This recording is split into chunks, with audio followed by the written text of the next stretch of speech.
পাচ্ছি না। দিন নেই রাত নেই, পড়া করতে গরমের মধ্যে এডিট করে ঘুরে ঘুরে বেড়ানো আর ভালো লাগছে না।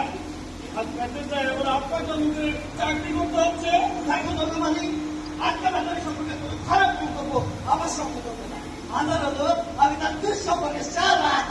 আরে এই আমার জানা রে, বরং তো ব্যাপারী সাহেবের চাকরি, আর ব্যাপারী সাহেব আপনাকে একজন কর্মচারী ছাড়া আর কিছুই ভাবে না। সুতরাং আপনি যা, আপনিও তাই। অবশ্য বাকি ক্লাস কি, আমি একটা ব্যাপারী সাহেবের অন্তর্দক্ষ করি আর আপনি করেন শাস্তি। এই বাধা তো আসবে না, বাধা তো হয় বাধা। তাহলে চলো আমরা এইখানে এইখানে